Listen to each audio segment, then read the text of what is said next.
मेरा नाम रूपाली है। मेरी शादी एक ऐसे परिवार में हुई थी जहां बहुत सारे लोग रहते थे, लेकिन कोई भी किसी के फेवर में बोलने के लिए तैयार नहीं था। हर किसी को बस अपनी ही परी रहती थी। मेरे ससुराल में मेरे सास-ससुर भी थे। मेरी सास मुझे मेरी माँ की तरह प्यारी थीं, क्योंकि मेरी माँ इस दुनिया को छोड़कर चली गई थीं, इसलिए मुझे मेरी सास में अपनी माँ नजर आती थीं और मैं उनके साथ उसी तरह से बिहेव करती थी। एक दिन मेरे ससुर ने मेरी सास के साथ कुछ ऐसा किया जिसे देखकर मेरे रोंगटे खड़े हो गए। मेरे पिताजी को इस दुनिया से गए हुए काफी साल हो गए थे।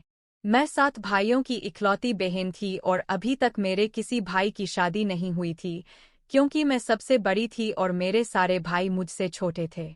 मेरे पिता ने हमेशा अपने काम को ही अहमियत दी थी, उन्होंने कभी मुझे अहमियत नहीं दी थी।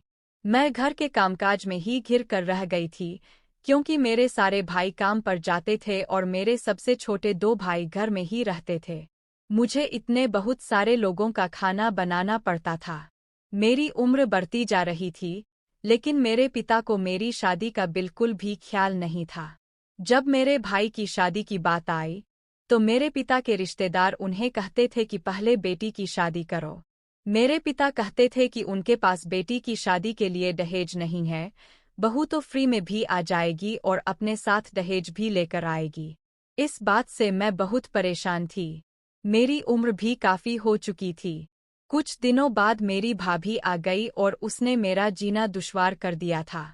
वह घर के किसी भी काम को हाथ नहीं लगाती थी और सारे काम मुझे ही करने पड़ते थे। मेरी भाभी के आ जाने से घरवालों को लगता था कि मुझे आराम हो गया है, लेकिन मैं बहुत परेशान रहती थी। मेरी माँ की मौत के बाद से ही मेरे ऊपर इस घर की पूरी जिम्मेदारी आ गई थी। मेरे भाइयों की भी बहुत फिक्र थी, लेकिन मैंने अपने दिल को समझा लिया कि जब इस घर में किसी को मेरी फिक्र नहीं है, तो मुझे भी किसी की फिक्र करने की जरूरत नहीं है। मैं दिखने में भी ज्यादा खूबसूरत नहीं थी और मेरी उम्र अब लगभग 35 साल हो चुकी थी। मेरे साथ की जितनी भी लड़कियां थीं, उनकी शादी हो चुकी थी और उनके बच्चे थे। एक दिन मेरे चाचा जी हमारे घर पर आए और उन्होंने मेरे पिताजी को समझाया कि पहले बेटी की शादी करो। मेरे पिताजी, चाचा जी और दादाजी के कहने पर मेरी शादी करने पर तैयार हो गए थे। रिश्ता भी चाचा जी खुद ही लेकर आए थे। मैं इस बात से खुश थी कि मेरी शादी होने वाली थी, लेकिन मेरी ख्वाहिश थी कि मेरी शादी ऐसे परिवार में हो जहां कम लोग हों। लेकिन जिस लड़के से मेरी शादी होने वाली थी, उसकी फैमिली भी बहुत बड़ी थी। वह लड़का बहुत कमाता था और उसका घर बहुत बड़ा था। उसके सभी भाई अपने अपने हिस्से लेकर अलग हो गए थे, बस वह अपने माता पिता के साथ रहता था। मेरी शादी उस लड़के के साथ कर दी गई, क्योंकि लड़के वालों को दहेज नहीं चाहिए था। जब मैं विदा होकर अपने ससुराल आई, तो मैंने देखा कि मेरे पति का घर तो बहुत बड़ा था, लेकिन फैमिली के सभी मेंबर्स उसी घर में रहते थे। मेरे पति के अलावा उनके 6 भाई और उनकी पत्नियां थीं, और उनके बच्चे भी बहुत सारे थे। शुरू के दिन बहुत अच्छे गुजरे, लेकिन फिर मेरे पति काम के सिलसिले में शहर से बाहर चले गए। मेरी सास मेरी देखभाल करती थीं। लेकिन कुछ दिनों बाद मैंने महसूस किया कि रात को किसी के चीखने चिल्लाने की आवाज आती है।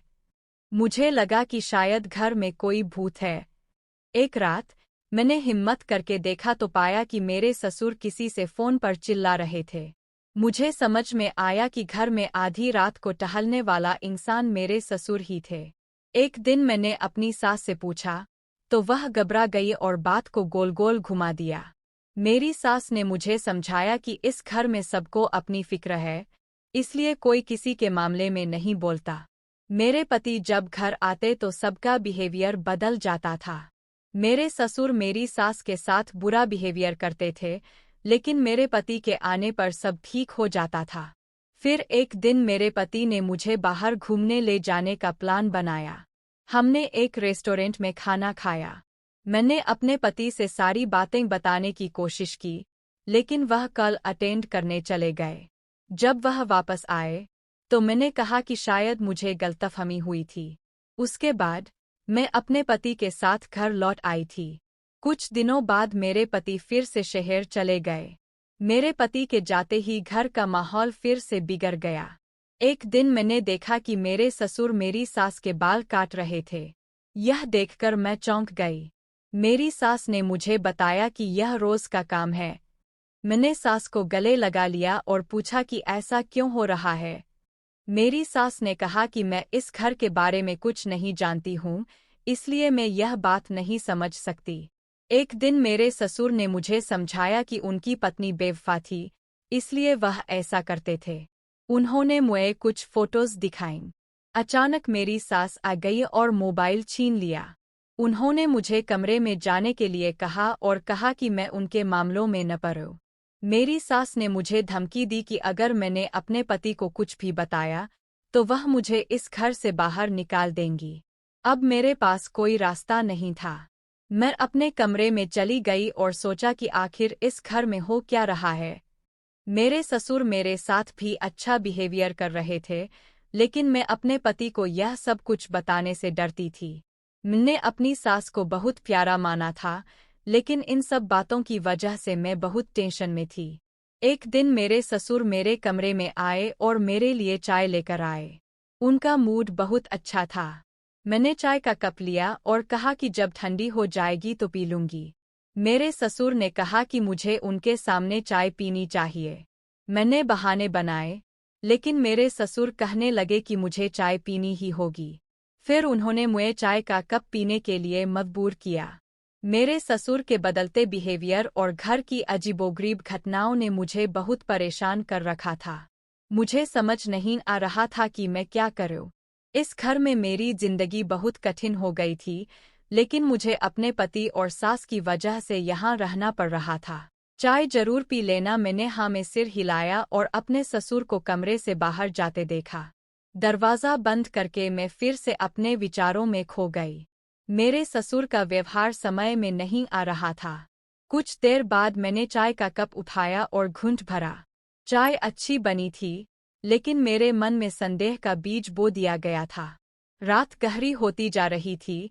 मैं अपनी चिंताओं और उलझनों में खोई हुई थी। घर की खामोशी और रहस्य मेरे मन को विचलित कर रहे थे। मुझे नींद नहीं आ रही थी, इसलिए मैं धीरे धीरे चलते हुए बालकनी में आ गई और बाहर के शांत वातावरण को देखने लगी। चांदनी रात थी, लेकिन मेरे मन में अंधेरा छाया हुआ था। कुछ देर बाद मैंने देखा कि मेरे ससुर घर के बाहर जा रहे थे। यह देखकर मेरे मन में एक और सवाल उठ गया। वह इतनी रात को कहाँ जा रहे हैं? मैंने सोचा कि पता लगाना चाहिए, लेकिन फिर खुद को रोका। मैंने सोचा कि शायद यह उनका कोई निजी काम होगा, मुझे इसमें दखल नहीं देना चाहिए। अगले दिन सुबह, जब मैं किचन में काम कर रही थी, मेरी सास आई और मुझे देखकर मुस्कुराईं। उन्होंने मुझसे कहा, बहू, आज तुम बहुत खुश लग रही हो, सब ठीक तो है ना? मैंने भी मुस्कुराते हुए कहा, हाँ, माँ जी, सब ठीक है। मेरे मन में सास के प्रति सम्मान और स्नेह बढ़ता जा रहा था, लेकिन ससुर के बारे में संदेह और बढ़ता जा रहा था। उनके रहस्यमयी व्यवहार को समझना मेरे लिए मुश्किल हो रहा था। कुछ दिन इसी तरह बीत गए। एक रात, जब मैं अपने कमरे में सोने की कोशिश कर रही थी, फिर से वही चिल्लाने की आवाज़ें आने लगीं। इस बार मैं और नहीं सह सकी और तुरंत अपने सास के कमरे की ओर भागी।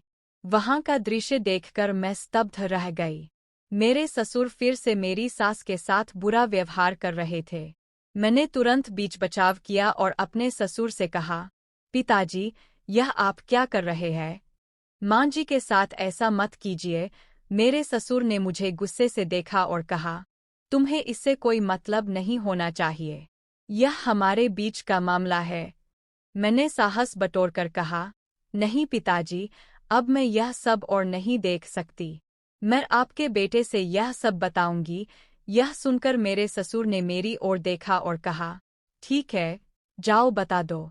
लेकिन ध्यान रखना, इसके बाद तुम्हारी माँ जी का क्या होगा, इसका जिम्मेदार मैं नहीं होऊंगा। यह सुनकर मैं चुप हो गई। मैं जानती थी कि मेरे पति को यह सब बताने से मेरे सास का जीवन और भी मुश्किल हो जाएगा। अगले दिन, मैंने अपनी सास से बात की और उन्हें समझाने की कोशिश की कि हमें कुछ करना चाहिए। लेकिन वह रोने लगीं और कहा, बहू, मेरे लिए अब कुछ नहीं बचा है। तुम अपने पति को कुछ मत बताना, वरना तुम्हारे लिए भी मुश्किलें बढ़ जाएंगी। मेरी सास की बेबसी देखकर मेरा दिल टूट गया। मैंने फैसला किया कि अब मैं इस घर की खामोशी को तोड़ने के लिए कुछ करूंगी। मैंने अपने पति से बात करने का मन बनाया। जब वह वापस घर आए, मैंने उनसे सब कुछ बताया। उन्होंने मेरी बात ध्यान से सुनी और कहा, मैं इस बारे में पिताजी से बात करूंगा, लेकिन तुम्हें अब और चिंता करने की जरूरत नहीं है। अगले कुछ दिनों में मेरे पति ने अपने पिता से बात की और स्थिति को संभालने की कोशिश की। धीरे धीरे घर का माहौल बदलने लगा। मेरे ससुर का व्यवहार सुधरने लगा और मेरी सास भी अब पहले से ज्यादा खुश दिखने लगीं। इस तरह हमारे घर की खामोशी और तनाव भरी जिंदगी में धीरे धीरे बदलाव आने लगा। मैंने भी अपने ससुराल में खुद को मजबूत और आत्मविश्वासी महसूस करना शुरू कर दिया। अब मुझे यकीन था कि हमारे परिवार में सब कुछ ठीक हो जाएगा। जैसे जैसे समय बीतता गया, हमारे परिवार में धीरे धीरे बदलाव आने लगा। मेरे ससुर अब पहले जैसे नहीं रहे थे। उन्होंने अपने व्यवहार को सुधारने की कोशिश की और घर में शांति बनाए रखने का प्रयास किया। मेरे पति का समर्थन और उनकी समझदारी ने इस मुश्किल समय को आसान बना दिया। मेरी सास भी अब पहले से ज्यादा खुश दिखने लगीं। वह मुझसे अक्सर बात करती और अपनी परेशानियों को साझा करती। मैंने महसूस किया कि मेरी सास के मन में अब एक नई उम्मीद जागी थी। वह अब पहले की तरह भयभीत नहीं रहती थीं और अपने विचारों को खुलकर व्यक्त करने लगी थीं। एक दिन जब मैं और मेरी सास बगीचे में काम कर रहे थे, उन्होंने मुझे कहा, बहू, तुम्हारी वजह से ही आज हमारा परिवार फिर से खुशियों से भर गया है। तुमने जो साहस दिखाया, वह कोई और नहीं दिखा सकता था। मैंने मुस्कुराते हुए कहा, माँ जी, यह सब आपके प्यार और समर्थन के बिना संभव नहीं था। आपने मुझे हमेशा अपनी बेटी की तरह समझा और मेरा साथ दिया। उस दिन के बाद हमारे परिवार में और भी खुशियों का माहौल बना रहा। मेरे ससुर ने अपने गलतियों को सुधारने की पूरी कोशिश की और अपनी पत्नी के प्रति सम्मान और प्यार दिखाने लगे। हमारे घर में अब पहले जैसी तनावपूर्ण स्थिति नहीं रही। कुछ महीनों बाद हमारे घर में एक और खुशी आई। मैंने और मेरे पति ने एक प्यारी सी बेटी का स्वागत किया। उसके आने से हमारे घर में और भी खुशियां भर गईं।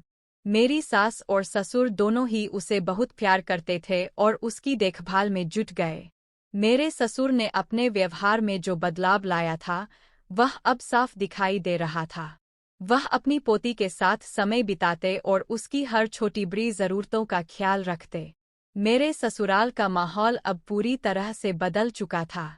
मेरी बेटी के जन्म के बाद मैंने महसूस किया कि हमारे परिवार के हर सदस्य के बीच एक नई समझ और प्यार पनप चुका था। हम सबने मिलकर अपने रिश्तों को मजबूत किया और एक दूसरे का साथ दिया। अब जब मैं अपने ससुराल के बारे में सोचती हूँ, तो मुझे गर्व महसूस होता है कि मैंने उस मुश्किल समय का सामना किया और हमारे परिवार को एकजुट रखा। मेरी सास के साथ मेरा रिश्ता और भी मजबूत हो गया था।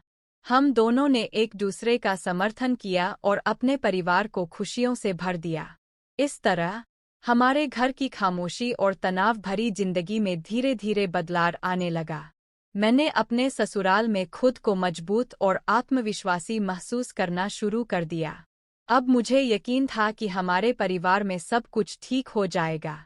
हमारे घर में अब खुशियों का माहौल था और हर दिन नए सिरे से खुशियों से भरा होता था। मेरी बेटी के जन्म के बाद हमारे घर में खुशियों का सैलाब उमड़ पड़ा। उसकी नन्ही नन्ही मुस्कान और मासूम हरकतें सबके दिलों को खुशियों से भर देती थीं। मेरे ससुर अब एक दादा के रूप में अपनी नई जिम्मेदारी को बेहद अच्छे से निभा रहे थे। उनकी आंखों में एक नई चमक और दिल में एक नई उमंग दिखती थी। मेरे पति भी पहले से ज्यादा खुश और संतुष्ट नजर आने लगे थे। वे काम से लौटते ही सीधा अपनी बेटी के पास जाते और उसके साथ खेलते। मेरे पति और मेरी बेटी के बीच का वह प्यारा बंधन मेरे दिल को सुकून देता था। उनकी हंसी और खेल से घर का माहौल और भी जीवंत हो गया था। मेरी सास ने भी अब पूरी तरह से अपनी पिछली परेशानियों को भुला दिया था। वे अपनी पोती के साथ समय बिताते हुए हमेशा मुस्कुराती रहतीं। वे उसे कहानियां सुनातीं, लोरी गाकर सुलाती और उसके हर कदम पर उसकी देखभाल करतीं। एक दिन, जब हम सब बैठकर चाय पी रहे थे, मेरी सास ने अचानक कहा, बहू, मुझे ऐसा लगता है कि यह नन्ही परी हमारे जीवन में खुशियों का संदेश लेकर आई है। उसके आने से हमारा परिवार फिर से एक हो गया है। मैंने मुस्कुराते हुए जवाब दिया, माँ जी, यह सब आपके और पिताजी के प्यार और समर्थन की वजह से ही संभव हो पाया है। आपने जो हमारे लिए किया है, उसके लिए हम हमेशा आपके आभारी रहेंगे। वक्त बीतता गया और हमारी बेटी बड़ी होने लगी।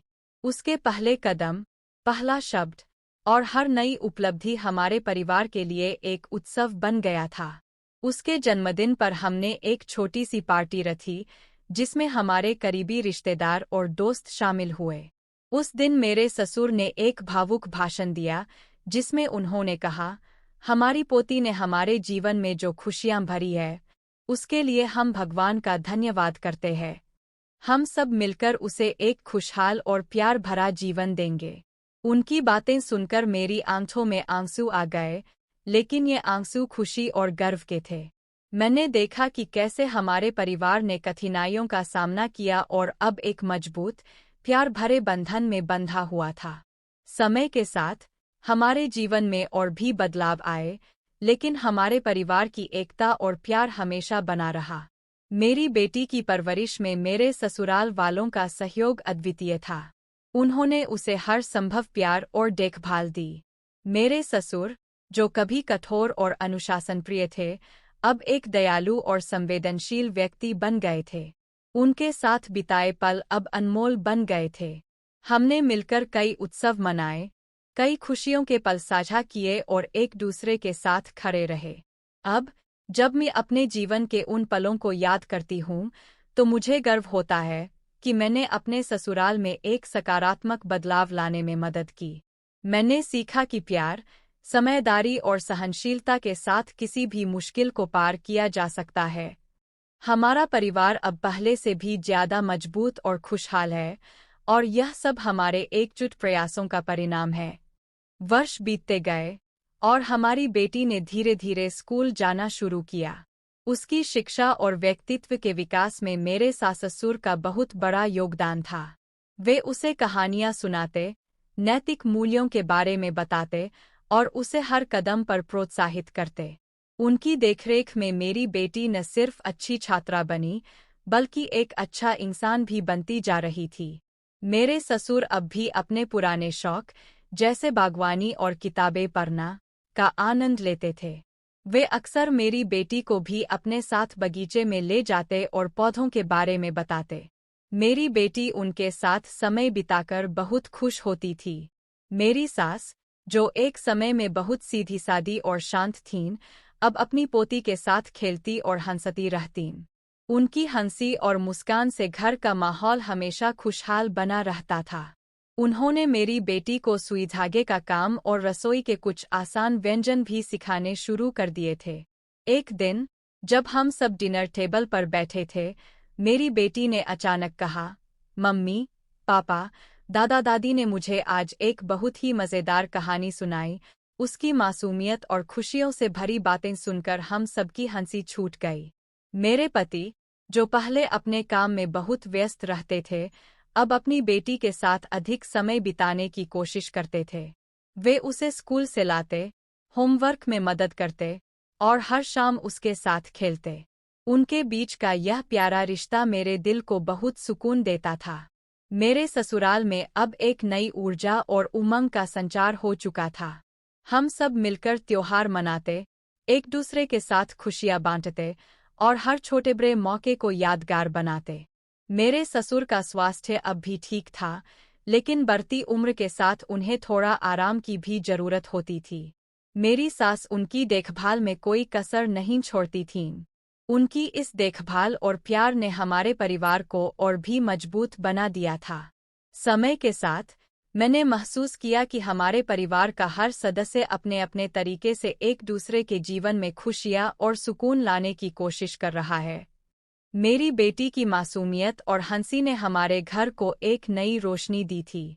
अब, जब मैं पीछे मुड़कर देखती हूँ, तो मुझे गर्व होता है कि मैंने अपने ससुराल में प्यार, समझदारी और सहनशीलता के साथ एक सकारात्मक बदलाव लाने में मदद की। हमारा परिवार अब पहले से भी ज्यादा मजबूत और खुशहाल है। मैंने सीखा कि एक दूसरे के साथ मिलकर, कठिनाइयों का सामना कर और हर पल का आनंद लेकर जीवन को सच्चे अर्थों में जिया जा सकता है। मेरी बेटी अब धीरे धीरे बड़ी हो रही है और हमारे परिवार की यह कहानी उसे हमेशा प्रेरित करती रहेगी। उसे पता है कि उसके दादा दादी, माता पिता और परिवार के अन्य सदस्य हमेशा उसके साथ हैं, उसे प्यार करते हैं और उसकी हर खुशी में शामिल होते हैं। और इस तरह, हमारे जीवन की यह यात्रा खुशियों, सिखावनों और प्यार के अनगिनत पलों से भरपूर रही। हमने मिलकर हर मुश्किल का सामना किया और हर खुशी का स्वागत किया। हमारे परिवार की यह कहानी हमेशा हमें याद दिलाएगी कि प्यार और समझदारी के साथ किसी भी मुश्किल को पार किया जा सकता है और परिवार का साथ ही सबसे बड़ी ताकत होती है।